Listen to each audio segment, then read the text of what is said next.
Depuis maintenant 3 ans, une jeune entreprise a décidé de valoriser le cacao ivoirien, notre premier produit d'exportation.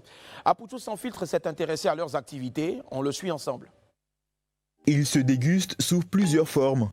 Tablettes, pépites, carrés ou en poudre. Le chocolat, ce produit phare dérivé de la fève de cacao. En Côte d'Ivoire, le marché du chocolat est majoritairement dominé par des multinationales.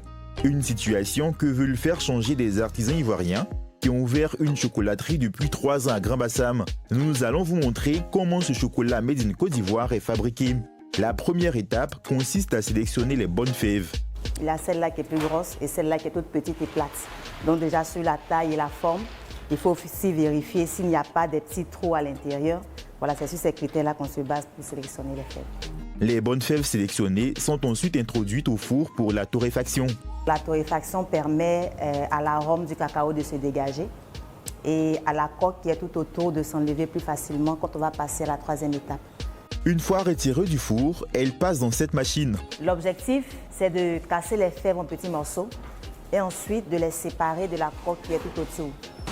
Ça, c'est pour la coque qui est autour des fèves et ça, c'est les morceaux de fèves.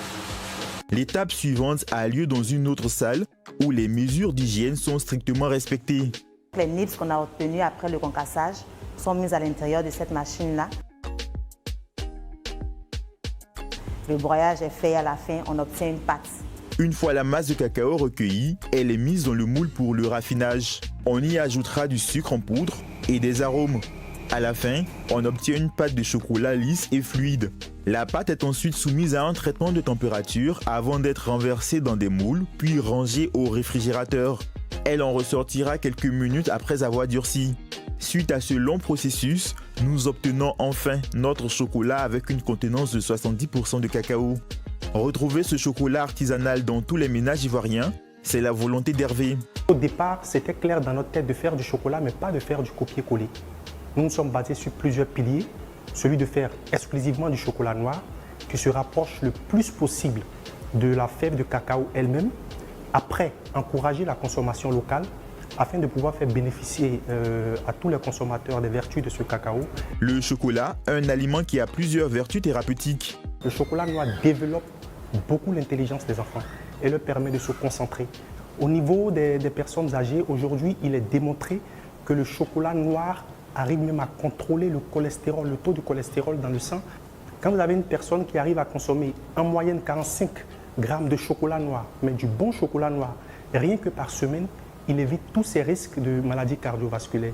La région du Sud Komoé, où est situé Grand-Bassam, a abrité en 1885 les premiers plants cacaoés du pays. Depuis le début des années 70, la Côte d'Ivoire est devenue le véritable leader de la cacao-culture à travers le monde.